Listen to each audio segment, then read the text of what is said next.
although I kind of hate music genres, they are useful because they are a way to classify music and stuff like that. But they are not perfect, and they are not, like walls that you cannot cross or whatever. So I want to create unique, exciting stuff without those boundaries of genres. But at the same time, I want to be clear who I want to work with, because it is a certain type of artist that I prefer to work with. what I am, like, with regards to my art, like, is there something that I can say it's me? I think we're opening Pandora's box here. I think so too. This is the Self-Recording Band Podcast, the show where we help you make exciting records on your own, wherever you are, DIY style. Let's go.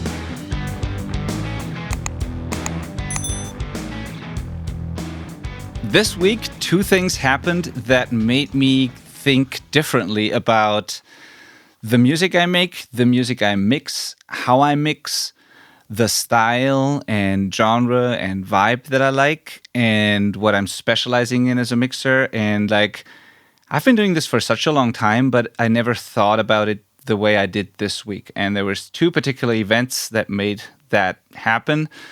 And I want to talk about this on this episode. It's about style, taste, genre, vibe, and the whole question of is it really a certain genre that I like? Am I really a fan of rock music and hard music or heavy music? What is that even? Or was it something else the entire time that I liked about the type of bands that I was mixing for the past 10, 15 years?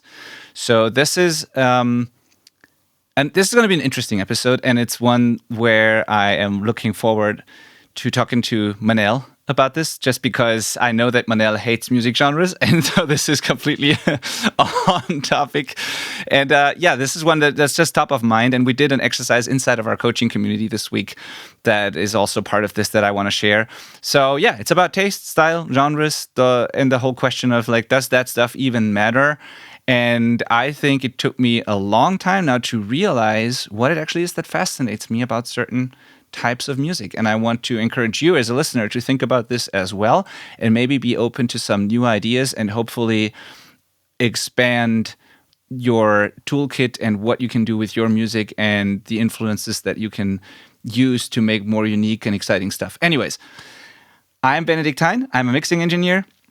I run a mixing studio called Outback Recordings. I've been doing this for almost 15 years at this point. I've mixed thousands of songs, worked with hundreds of artists and labels from all over the world.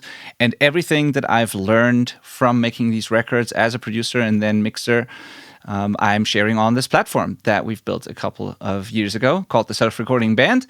And so we help you make better recordings from your jam spaces, from your home studio. So if that sounds like you, if you want to do that, if you want to make unique, exciting sounding records that stand out, and you want to do it on your own, you're in the right place. Welcome. Welcome back if you're already a listener as well. We really appreciate you. And I'm not doing this show alone. I have a co-host. We are co-hosting this. And my co-host is called Manel Espinosa Berenguer from Spain. Hello, Manel, my friend. Good to have you. Hello, Benny. How are you doing today? I'm doing great. Thank you so much. Okay, so I'm going to go with my introduction. Yes. Manel Espinosa. I'm a music producer / mixing engineer from Spain. And something else that I don't stress enough, I'm a podcast editor too. Oh yeah, that's true. Yeah. That's true. Yeah. And editor and mixer. You do all the post-production for this show. Video, audio, everything. So yeah, I enjoy working with artists and trying to bring their songs to the best place possible, or the best place I can, at least. And also I enjoy editing this podcast a lot. Awesome, man. And we are so glad that we like to have you, because otherwise the show wouldn't exist in the form that it does. So that's great. Yeah, check out Manel's work, manelitomusica.com, if you're interested in hearing what he does. And also check out, is it Manelito on Spotify? Is it just Manelito? I think yes, so, yeah. Manelito. Yeah. Check out his music as well. It's really cool stuff. So But let's do, like, before we get to this episode, we need to do this. And I know some of our audience hates the banter and the anecdotes. Others love it. We just keep doing it. We've always done it with Malcolm as well. And I want to do it with you because, Manel, I don't just do this podcast because of the audio stuff. I also do it to be able to catch up with you and hear what's new in your world. So please share with us what happened this week, because you already teased it to me before we started this. And I want to know all about, what was it? Flamenquito or what? I don't know. Flamenquito, yeah. Tell us. This weekend I went to Sevilla. Like I have a friend living there and I visited him, and there was this very popular thing in Sevilla happening, which is what they call Feria de Abril. And yeah, it's kind of difficult to sum it up, especially because I'm not from there. But, you know, they go on the streets with like horses and this, how do you call it? Carriage? Yeah, I know what you mean. Yeah.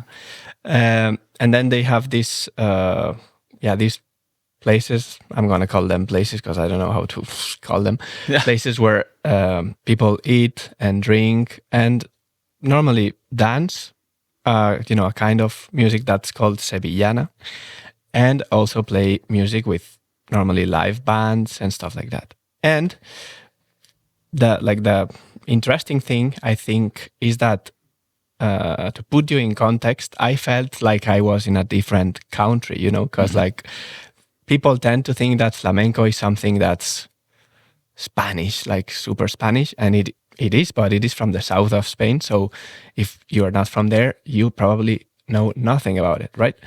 And so we had so much fun, like trying to dance and stuff like that, and listening to a live band who were playing flamenquito, which for you listeners, if you don't know about this, it's sort of like a commercial version of flamenco. So it's like flamenco mixed with pop music and mixed with a little bit of Latin music.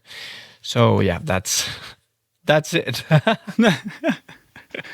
That sounds great. That sounds like fun. Yeah. And it is actually on topic. It's like exploring, different genres, different aesthetics and all that. Yeah.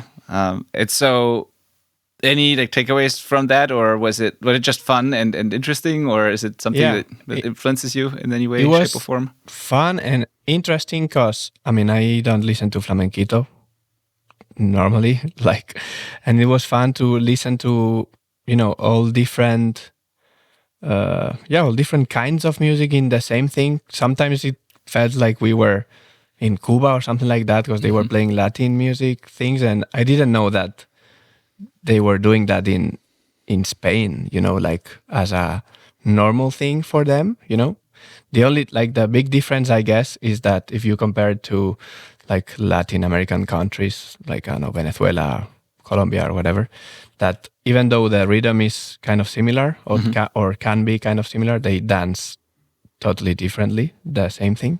So yeah, it's just an anecdote for you guys to know about Spanish culture. Now we have something to look up, flamenquito, learn something today. Yeah, totally. And the second thing that I wanted to talk to you guys a little bit about is that after that experience that inspired me to write songs, yesterday, like the past week, I've been experimenting a lot with ChatGPT. So I was like, I'm going to try to use ChatGPT to help me or give me some ideas for the lyrics. And I tried something which was like, firstly, I did like a 10-minute session of writing about the topic that I wanted the song to be, right? And then I sent that to the ChatGPT thing and I told him, I want you to ask me questions about this topic to see if when I answer them, I find cool things or I come up with cool expressions or a different perspective. And it was very interesting to find out that it was great, Such a great way to use this tool. It's all about how you prompt and you can use it as a brainstorming partner and not something that writes the lyrics for you. So a very great way to do it is that's genius actually, to let it ask you questions and then you can come up with the ideas, but it is prompting you in a way. So that's super cool. And that's exactly what I often tell people as well when we talk about AI is like, you don't have to let the AI create the art for you, but you can use it so that you can create better art, and you use it as a brainstorming tool, just like you would use books for inspiration or movies or conversations with other people. Yeah, it's a really cool way. Awesome. That's great. And so Yeah. did it turn into lyrics that you like? Or at least ideas? that I'm are- working on that, Yeah. but I had some cool expressions that I never thought before. So it was interesting. And I'm very, very picky with the fact that I don't want to feel like ChatGPT is writing my lyrics, Yeah. but it's more like it is helping me lit the fire Yeah. on my inspiration or whatever. And So also it's helping like, you structure your thoughts maybe in a different way. And like, yeah. yeah. Yeah, he the thing Yeah. was asking me questions about the story that I just told him. So Mhm. I don't know, for example, if it was about it was a love story, he would ask me like, "What did you feel when this girl looked at you or whatever?" Yeah. So you write about it a little bit, and yeah, That's such a smart way of using it. Yeah. Yeah, that's really cool. And by the way, we are working on something here behind the scenes. I have no idea what this will turn into and when it will be available or whatever. But I know that you were already really good at writing lyrics, and everyone who listens to your songs on Spotify, and I really encourage people to check them out. If you understand a little bit of Spanish, you'll get it, because even if you don't understand everything, it is good writing, because it's not just the content, it's also how it sounds and how musical it is. So there's a whole art form, of course, to writing great lyrics, and you are really good at that. And we are working on a little something there that might hopefully help people write better songs and lyrics as well. And so I don't know, maybe that can also be a part of that. But we need to be careful, because we really want people to write about their own truth and their own story, and not let the AI write for them. So yeah. yeah. That's exciting. Very cool. So yeah, awesome. Again, it's pretty much about the topic also that I wanted to talk about today. So let's get to the actual meat of the episode, unless you have more No, anecdotes to share. Good. So it's funny, because it all started with you this week. And Oh. so I told Manel before this episode that I had kind of a revelation this week, and I know I was vague in the introduction for this episode, but I promise I'll get to it now. So I need to explain how it all happened and what my conclusion is and what I'm now thinking about. So I went to an event called Super Booth last weekend, which is an audio event, a conference, trade show, whatever you want to call it, similar to something like Studio Scene, where we were together last year and the year before with the team at TSRB here, and then or NAMM in the US, the big music conference there, something like that. And it's in Berlin. It's pretty big. I was surprised how big it is, and it is focusing on electronic music more than anything. It has a pro audio section where all of our friends from different brands and manufacturers were there, so that was nice to meet all these people again, check out some gear, so that's cool. But it's the pro audio part of it is pretty big, but it's still just a small part of the entire event. The entire event is about electronic music, about synthesizers, mostly like modular synth stuff, where like analog, synths, the synth modules that you can patch together and create, electronic music with them and stuff like that. And so it is a beautiful location. There's a lake outside. It's in the forest. It's in Berlin, but also that doesn't feel like you're in the city. It's a nice, beautiful location, very big, very almost like feels like a festival. There are shows everywhere. There was like a stage at the lake, and beautiful. And I went there because my brother is doing a lot of electronic music. He produces electronic music, and he builds his own synthesizers, like those modules, those modular synth things.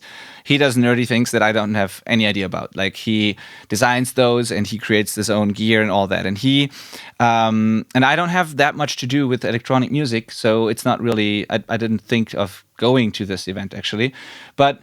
It was my brother's birthday not too long ago, and his girlfriend and I, we gave him this trip basically as a gift. So we said, like, we're going to buy the tickets and the hotel, and I'm going to pay for the trip, and I'm just going to take him there, and we spent the weekend there.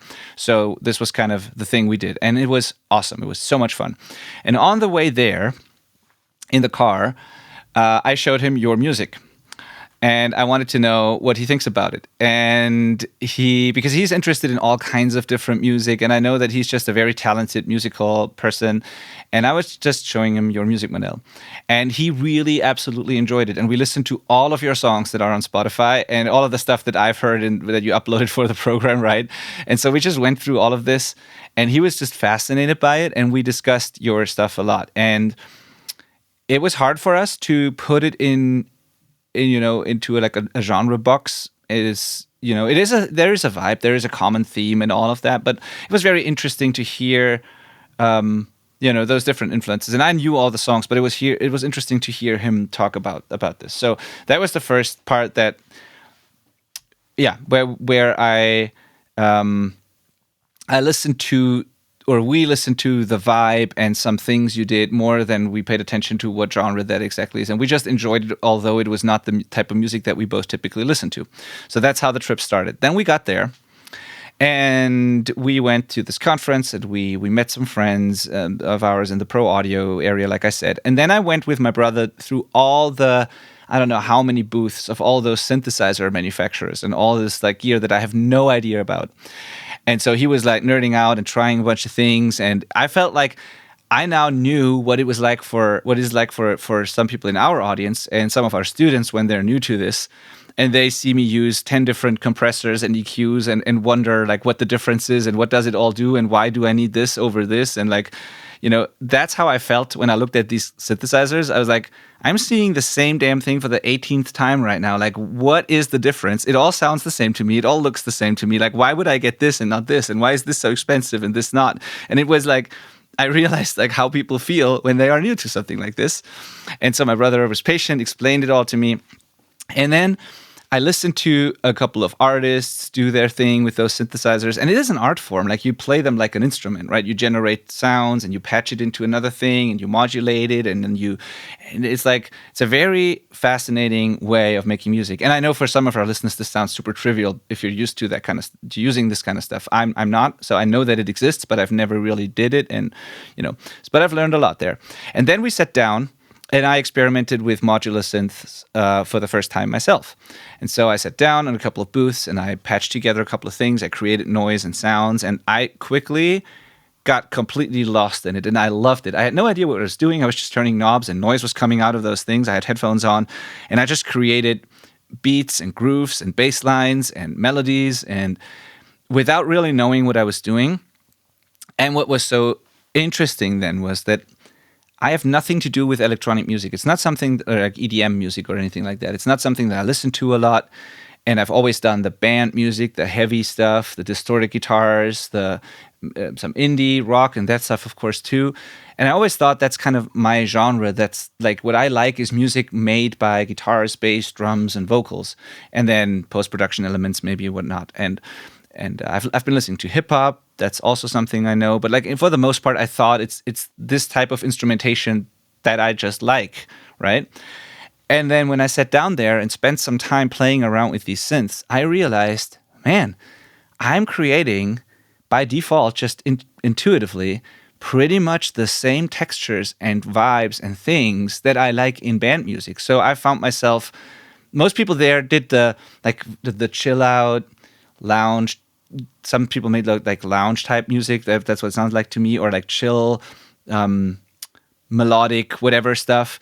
I made noise, and it was distorted, and it was pretty heavy, and it was groovy, and it had some bass lines that I liked, and I was just loving it, and it was awesome. And then I realized, hey, maybe it was never really the instruments. Maybe it was certain textures and grooves and vibes and emotions more than anything that I liked about that music. But I can create these same emotions and textures with different instruments.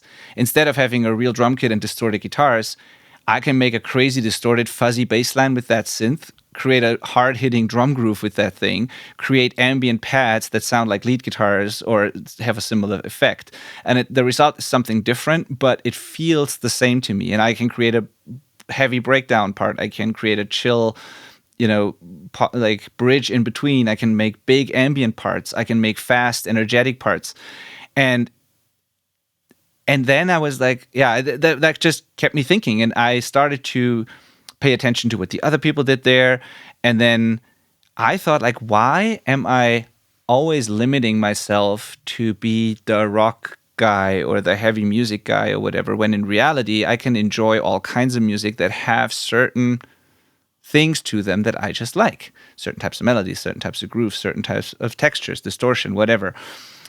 So it was very interesting, and it made me think of you again, because I think you also don't really care about the type of instrument or the type of genre or whatever. It's just whatever you think feels great to you more than anything.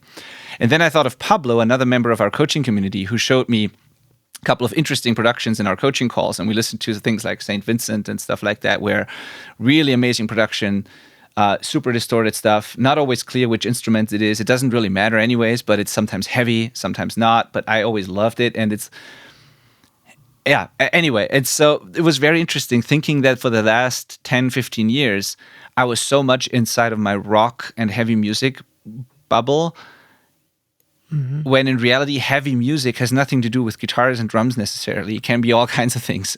you know where I'm getting to with this? Like, it was very, very interesting. And then I came back, and then on Tuesday, we had a coaching call, and with the group again in the community, and I shared my reference playlist that I've just updated not too long ago, and I talked about why I have certain things in my mixing reference playlist and how I use those specifically. And then I realized, man, it's the same thing here. It is not all rock and heavy music stuff. It's all kinds of genres that I have in my playlist for specific things, because I like the vibe of something. I like the groove of something. I like how the kick drum is distorted on this hip hop track. I like how the vocals are bright on this one, but not harsh or whatever. But it's all over the place in terms of genres. And I use these different influences on the music that I'm mixing all the time.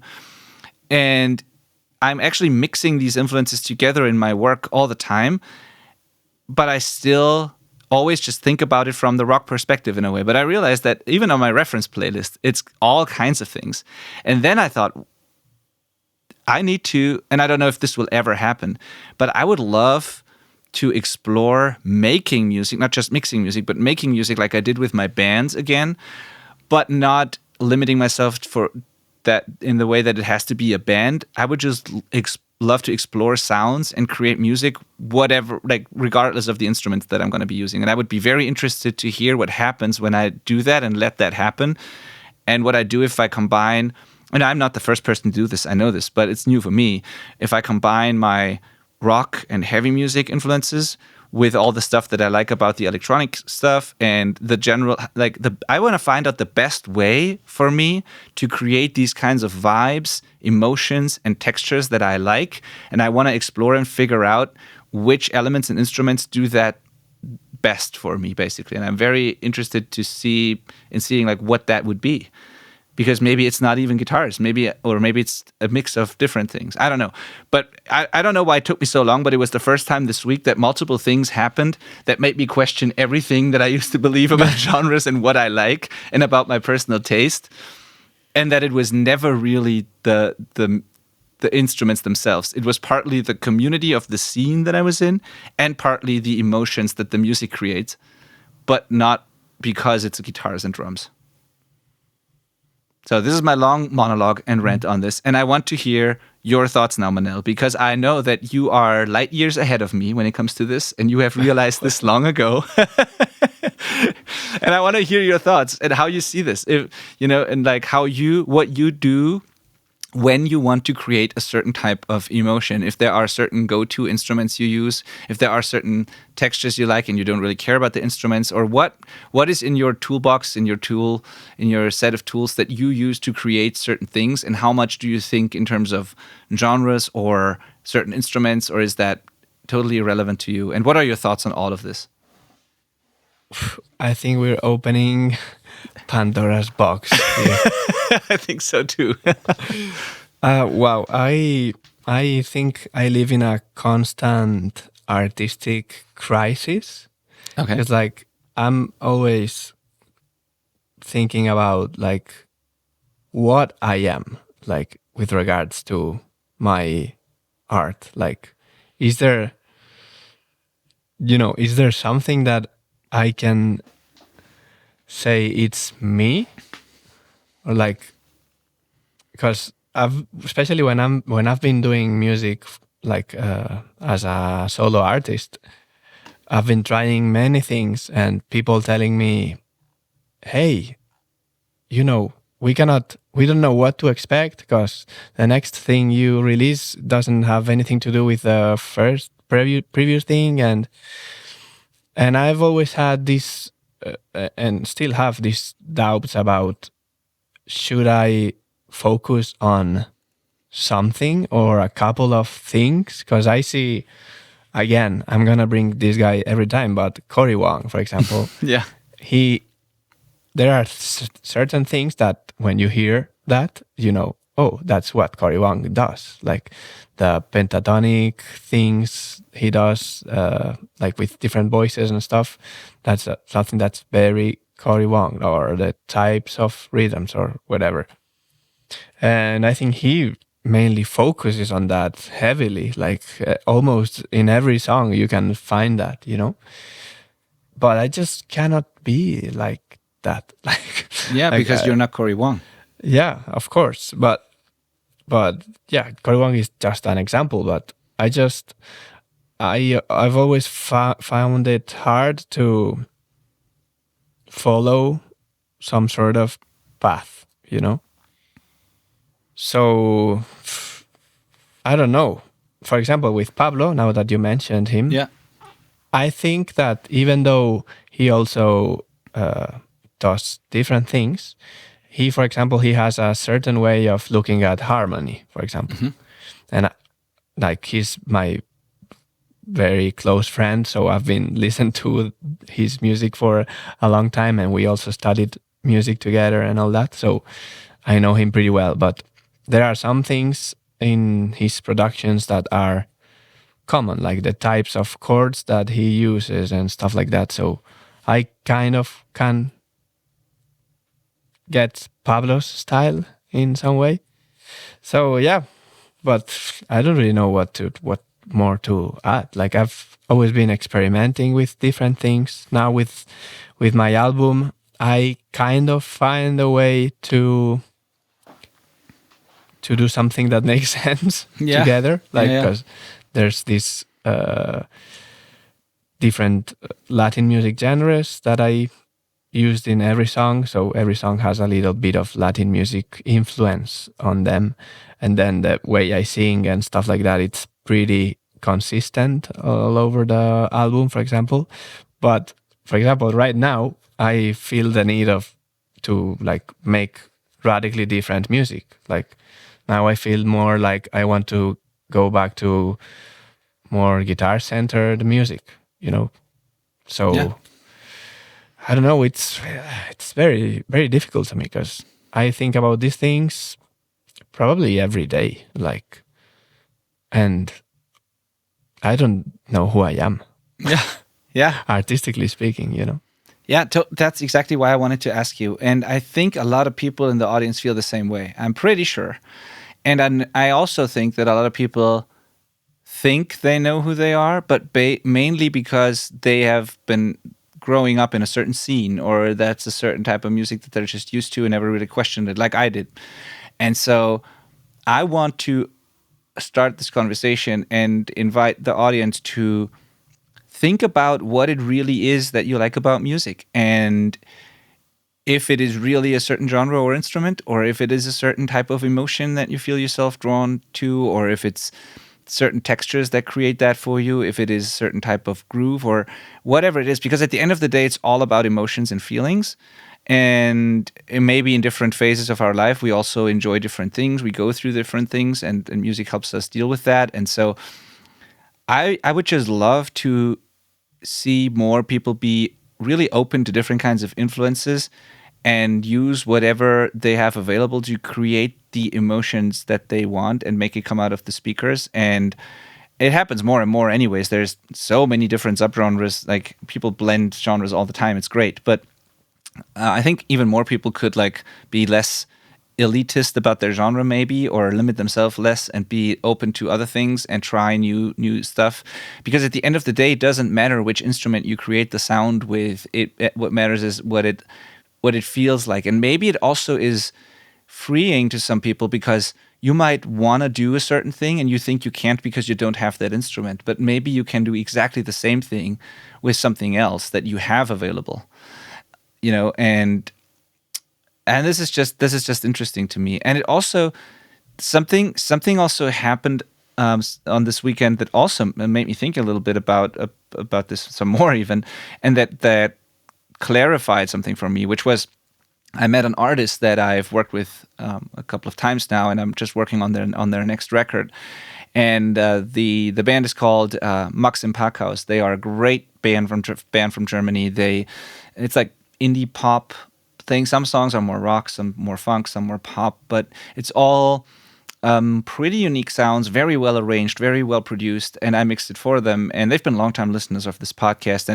And I met Fabi, the songwriter of this band, in Berlin, and he was telling me that when he listened to the podcast, I built trust with him through the podcast, and he found value in what we do here, and he found the way that we talk about music and music production helpful and interesting. And so at some point he was like, I want that guy to mix our record, which is great.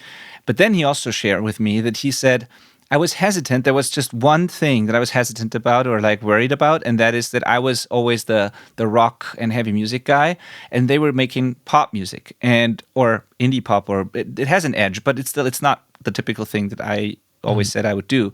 And so he was worried that I wouldn't maybe understand the genre, or I would turn it into a rock record when it's not supposed to be that, and that was his concern. But he still tried, and then I mixed it, and he said now that for the first time, they are really, really, really happy with those mixes, because it feels to them like the first time the music sounds exactly like they would want it to sound. It feels like them, which is the best compliment I can get as a mixer, is that if I can make them sound like them. And he's so stoked that this collaboration happened, and I'm obviously glad to hear that. And I had so much fun mixing this, and I think it's not... The fact that I was able to understand that the music and the band is just because I always cared most about what the artists want and the kind of emotion they want to evoke, and I ignore the genres. And that doesn't mean I can work in every genre. But again, in this situation, I didn't care if it was synthesizers or guitars or real drums or samples. If I felt that this song needs a certain type of grit and distortion, I will do it. But not because it's rock, just because I feel like the song needs it. If I think it needs to be smooth and clean or bright or warm or whatever, I will just do it and serve the song. And maybe I'm able to do some unconventional things sometimes, just because I'm not so used to these different genres, and I just do whatever I think feels good. And so whatever it was, it just led to a great result, and they loved it. And when I mixed the record, I didn't think even once about the genre. I just did my thing that I would do to any genre after talking to the artist and learning what they're all about. And I want to do more of that. I'm not saying I can do all genres, and I'm definitely not someone who could do like a house or techno track or whatever. I just don't know enough about that, probably. And maybe I could do something weird, and that could be interesting, but like definitely not probably what the artists expect. But within the broader pop rock world and all of those subgenres, I would love to explore some more things and limit myself less in terms of genres. And the hard thing about this is, and you're probably thinking about the same things, Manel, is like, how do you position that? Because if I was always taught when building the studio, when finding new people to work with, that you cannot do everything for everyone. And it's true. It's really true. If you try to do everything for everyone, you're not really serving anybody, because you are a generalist and people look for specialists in general. But I think you can specialize in terms of vibes and maybe certain, emotions, textures, whatever. I have to figure that out. But it's hard for me because I want to explore this more. I want to let it happen some more. I want to create unique, exciting stuff without those boundaries of genres. But at the same time, I want to be clear who I want to work with, because it is a certain type of artist that I prefer to work with. And it's not the genre, it's other things. And I have to clarify that for myself and figure it out what it actually is that makes me love mixing certain records and not so much others maybe. And it's super hard to do. And it's kind of the same crisis that you talked about it artistically. It's like, who am I as a mixer? What do I actually enjoy? What am I really good at? Turns out it's not rock and heavy music. It's something else because I can do other things really well, but I don't know how to call that. Yeah. And I don't know, in terms of, in the artistic, more like artist side, we've seen examples of, I think we've talked about this many times, like AC/DC. They never changed. Like it was always about more or less the same kind of sound, right? But then you have, I don't know, Linkin Park that at some point just got crazy and stuff and started doing different things. Yeah. A lot of people didn't like that, myself included, when I was a teenager. Yeah. But now I see it in a different way, because I would have done the same probably. Like, Yeah. so both ways are valid, right? And also on the production side, there are guys who specialize a lot on one style or one genre or whatever, and some others, like for example Rick Rubin, they've done crazy things. Yes. So where are the rules? Like, yeah. Yeah, it's all about how you position that and how you frame that and knowing what you like and what you don't like. Because even though Rick Rubin does all kinds of genres, he doesn't work with everyone, for sure not. He knows what he's looking for, and it's the unique, unconventional stuff, the interesting stuff, the things you need to explore, the risks you can take, like all these things. He's misunderstood a couple times, and many people think that what he does is not really valuable, but it is. It's actually the most important skill of all. But yeah, I'm just saying I don't want to be one of those. You need to avoid being one of those who say like, I can work on all genres with all artists, and I do, all kinds of audio services. You cannot be the best at everything. It's not possible because there are people who are doing one thing for decades and they are the best at that. And so you cannot be everything for everybody, but I think there's a way of creating your own style and niche and whatever you want to call it. It's just how you put that into words and also for yourself to clarify that, what it actually is. And I think it's really, really important. And to bring that back to the audience, to make that relevant for you, because not everybody has their studio and is worrying about these things. I think as an artist too, you can be either the band that always stays the same intentionally and it's great, or you can be the band that always evolves. It's just about always being on this journey, this path, constantly asking yourself what it is that you want to express and what it is that you want to explore, what it is that matters to you right now, and how you can put that into an art thing that comes out of speakers. And just never stop questioning that and asking yourself those questions. And if you ever feel bored because you've done the same thing for so long, don't be afraid to change that, even if the risk is that people are going to hate it. I feel like just do that and always ask yourself these questions and go on that journey of figuring out who you are as an artist, because I think better art will come from that. Don't do it just because it's what everybody does. Don't do it because you saw the seventh YouTuber do the same thing or in your genre, whatever. Do it because you want to figure out who you are as an artist, how you can express yourself, get influences from all kinds of different sources, and just be constantly exploring. I think that's really, really important. And also experience life outside of music. That influences it too. But just this being on this journey and asking yourself this is, I think, really, really important, because so often we can just listen to the same records for decades, not even realizing, all the things we could have done if we were just be a little more open. Yeah, because on one hand, as we just talked about, you never know. You don't know what works and what doesn't. So I guess you better do whatever you want. Yeah. Yeah. And on the other hand, genres are just ways to classify music, but we can classify music or producers in different ways. It doesn't have to be genres. I don't know, there's the producer who will be more like laid back and will let you do your things. And then there's the producer who has more creative input. Do you like one or the other? Would you have a better experience with one or the other?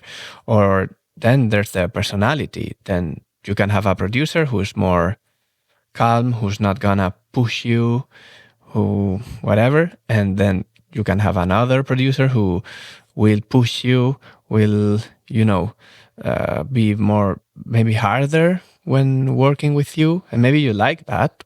Yeah. Maybe you don't. So what is more important for you? The genre, or maybe have someone lovely to work with? Yeah. So I don't know. I think, although I kind of hate music genres, they are useful because they are a way to classify music and stuff like that, and blah blah blah. But they are not perfect, and they are not, like walls that you cannot cross or whatever. So No. and then the other thing that I had on my mind is that the fact that, for example, we like to explore other things, it doesn't mean that we're gonna go all over the place every time, because one day I can feel like I want to do this heavy metal thing, and so I need to use these tools, and I want to use those tools, and I want to limit myself to use those tools, but it doesn't have to be everything all the time, Maybe tomorrow I need to write a Cuban song or whatever, and so I need to know what that is, what requires me, or what should I use, or I should know maybe if I, instead of using this instrument that is the typical instrument that is used in that kind of music, maybe I can use something different to give it a little twist. Maybe the purists are not going to be happy about it, but I don't care. Yeah. Yeah, exactly. No, that's exactly it. Yeah. And also what's so beautiful about this way of thinking is it makes so many of the, exhausting conversations and debates that happen online or also in the real world, it makes so many of them completely irrelevant, because if you are all about creating, like evoking certain emotions, creating a certain vibe with your music, and you care less about whatever is conventional, like whatever is the normal thing in the genre or something, then that means you're free to use whatever tools you want to use, and there's no better or worse. So, for example, when people have the never-ending debate of like analog versus digital, whatever, whatever's better. I've used both over the years, and I constantly go back and forth. And I still don't know who I am in this regard. Like, I started all digital on a computer, then quickly got into fancy outboard gear. Then I wanted to do everything analog. Then I went hybrid. Then I go back to all in the box now. Turns out I get interesting results both ways. Like, it's just a different approach, because what I am looking for is what comes out of the speakers. That's all that matters. And yes, I might have to do a few extra steps in the box. So I had some analog gear where it had transformers in it and tubes and whatnot, and it gave me EQ, compression, and saturation in one box quickly. In the box, I might have to add an additional saturation plugin, an additional other thing, and a filter or whatever to get the same result. But I will do whatever it takes to get the sound I want, either way. So give me a laptop or give me a rack of outboard gear, I will make it happen. I will just do it differently. I don't expect the tools to do exactly the same. I just listen and do it as long as I need to until I get the vibe that I want. And if I create music and I know that I like as a producer or writer or artist, and I know that I have a certain story to tell and I want a certain feeling to happen or whatever, then if I know that what typically creates that for me, I'm free to do that with a guitar or a synthesizer or another instrument, or I can whatever. It is, everything is allowed, and it eliminates some of these debates and discussions entirely, and you can use whatever you have available, or you can try whatever you want, because there's no genre police and there is no gear snob holding you back. You can just do whatever you want, as long as you know what it is that you're going for, and then you can go different ways to achieve that. But it's important to have that vision, to know who you are and what you want to do, so that you can then find ways to accomplish that. And they can be very creative, or they can be the obvious go-to thing that many people do. It doesn't really matter. And that's what I think more people need to do, is like defining that vision and that sound in their head and that emotion that they want to create, and then exploring different ways to get there. And so, yeah. But it makes all these rules and all these things so irrelevant. And it's so much fun, so much more fun to explore all that stuff more freely, I guess. And then it's not, all those other things about you are not supposed to use drum samples. It has to be real drums, or amp sims are terrible and real amps are good. Until you explore all the cool creative things you can only do with amp sims, or the ways you can manipulate drum samples that you cannot do with real drums. And as long as you free yourself from the good or bad, black or white thinking, both are totally awesome for different reasons. So I mean, I was thinking, like, what is a good snare sound? yeah, Because, a snare is, the sound of a snare is a person with a stick hitting something. So yeah, it totally depends on, yeah, or a good guitar sound. yeah, It's very subjective, and I think it's also, like, on one hand, it's cool what you said, that I think we're more talking with a perspective that I have something on my mind and I use whatever tools to get there. yeah, And also, sometimes using different tools can open up some things that were not in our minds, right? Like, for example, changing the tuning on your guitar, that can, open different avenues for you right away. Or, for example, something that was kind of life-changing for me in a songwriting way was to use the piano to write music. Because if you're used to write your music with your guitar, if you start doing it with the piano, you're gonna have a hard time probably at the beginning. But especially me, that I'm not a pianist and I'm not good at that, maybe you'll put your fingers in places that are not supposed to be, or whatever, and you'll find different chords or sounds, and like, whoa, I wouldn't have done this on the guitar, but now I can record this and maybe find it in the guitar. And so yeah, absolutely. Man, I'm such a child. Can we just have a clip, please, of Manel saying, maybe you put your fingers in places where they're not supposed to be? Anyway. That's all I heard of that thing now. No, that's all I'm going to remember of this. No, you're totally right. You're totally right. The new tools can inspire you, and can prompt you to do new things. And sometimes you don't have a vision, but you start playing with something, and then that leads you in a direction, and then you come up with something. That is totally also possible. You're totally right. It happened to me at this conference. Like I said, I sat down with this synthesizer. I had no idea what to expect and what to do with it. And I plugged in a cable, and then my brother showed me how to use the clock to generate the kick drum from that kick module. And then, okay, I have a 4 on the floor beat. I know that EDM can do that. That's kind of boring. Okay, well, let's keep exploring. Then I use the bass module, and then, okay, now I have a bass note. I can modulate that. Okay, now it's a bass line. That's a little more interesting, but still. Oh, there's a drive knob. Oh, that sounds nasty. Oh, that's great distortion. I like that. And so all of a sudden, I didn't like it at first. And before I knew it, I was totally immersed in that, and totally lost in that thing. And then all of a sudden, I created things that I liked based of what this thing made me do. Like, I just reacted to it and started enjoying it. And I would have never been able to come up with that vision before, just because I didn't know the thing. But as soon as I heard what it could do, then my typical taste and vision kicked in again, because then it was like, oh yeah, that's what I like. And I like these kinds of grooves. And then I started making things that didn't surprise me that much because I know myself and what I like. I just did it in completely different ways and they sounded different. But I needed that first prompt and to react to the thing. And then I slowly moved to, oh, now I can do the stuff that I enjoy anyways, but just differently. But yeah, maybe it's all about taste. Yeah, sure, definitely.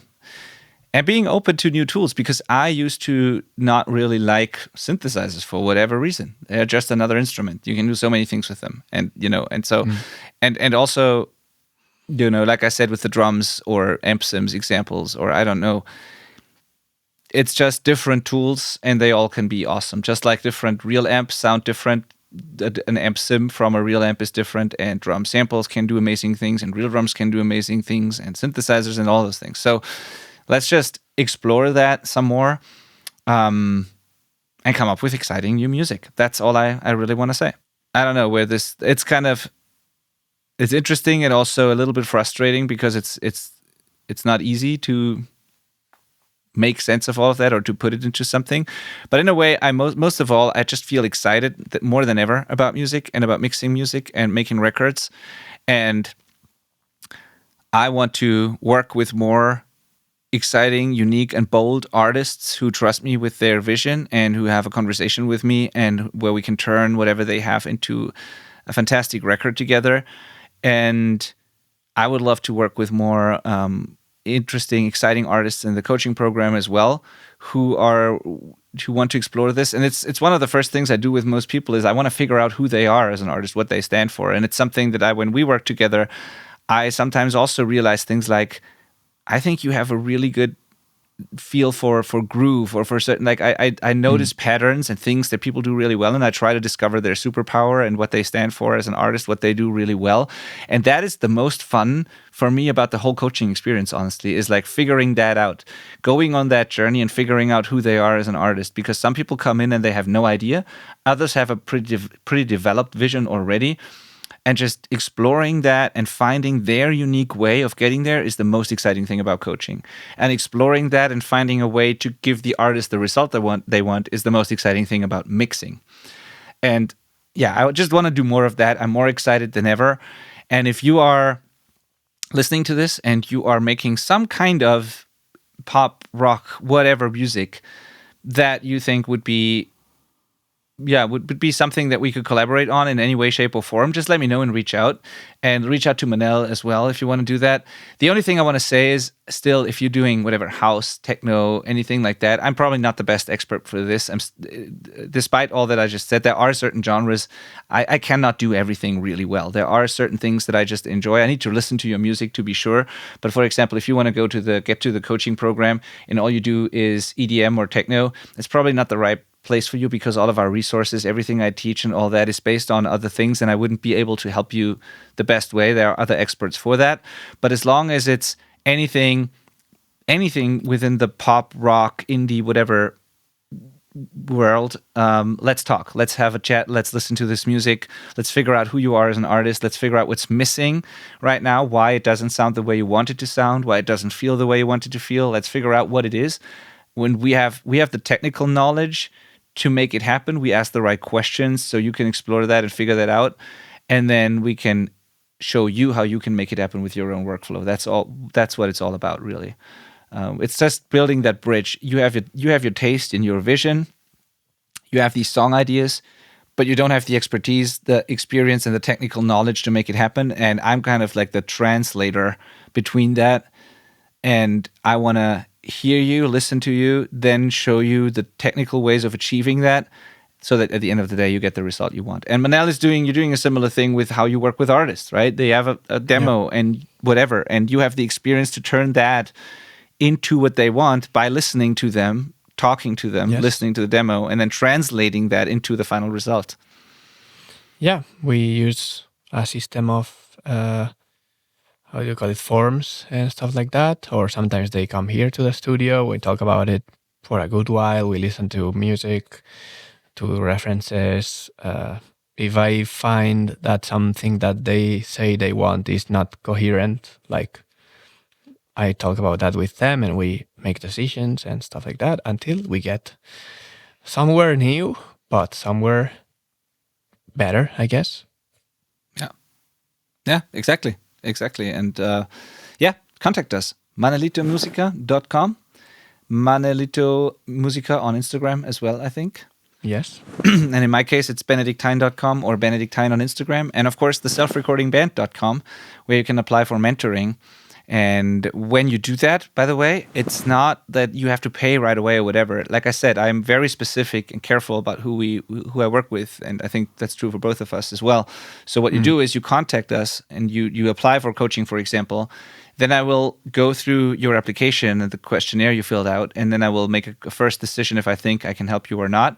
And then if I do think that, then we jump on a free call. We talk to each other. I listen to your music. I listen to you and what you want and who you are as an artist. And then if I think I can help you, I will create a plan for you. We call this a roadmap. I will create a plan for you. We do that now in advance of the coaching. We create the full plan. We try to fill in all the knowledge gaps and everything that's missing from where you are to where you want to go now. I try to give you the exact steps that I would take in your situation. Sometimes we need to do a little exploration first. Sometimes we can get straight to work because you already know what you want. But anyway, either way, I will create this plan for you, this custom plan. I will pitch it to you. And only if you approve that and think, yes, that makes absolute sense, I would love to implement this. And I think that this can get me from where I am to where I want to be. Then we start working together. So there's no risk.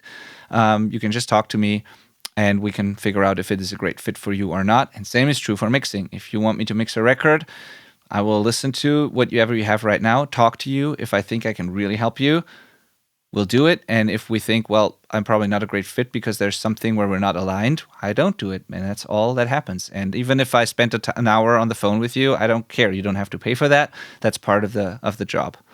So just reach out, do that. We would love to hear from you. Manel has a very similar process. I know it's all about communication. Yep. It's not a factory where you just purchase your mix and then we just do it. We select who we want to work with for good reason. Yeah, because we want the process to be a fun, interesting, fulfilling thing. Yeah, absolutely. All right. So I don't know. This was a very special and weird kind of episode, but I hope it inspires some people. I hope it makes you think a little bit. I would love to hear from the listeners. Like, I would love to hear exciting things. Like, if you have anything to share where you think you did something weird that turned out great, or maybe you're stuck creatively, maybe whatever your thoughts are on this, maybe you completely disagree, maybe you're a specialist in something and all you want to do is that, totally fine. I would just love to have a conversation. I would love to learn from you all. So please reach out to us, leave a comment on YouTube, send us an email, podcast@theselfrecordingband.com, post inside of the Facebook community, whatever way you can reach us, just share your thoughts with us. Let's have a conversation. And and then next week, I think I can give you a little preview as to what is going to happen on the podcast. So we're going to be doing a couple of interviews with people from the Self-Recording Syndicate, our coaching community that I talked about, where we discuss things like that also all the time. So 3 people from the syndicate are going to be doing interviews because they've released exciting music. They went through the program. They have things to share with the audience. So we're going to do that. And then we have a couple of episodes with audio examples again. So we continue the drum thing we started. So we're going to talk about snare, EQ, and a couple of other things related to drums. Yeah, that's going to be the next couple of weeks. So I hope you keep listening. And I'll see you very soon on this podcast. Goodbye. Goodbye. Thanks for listening.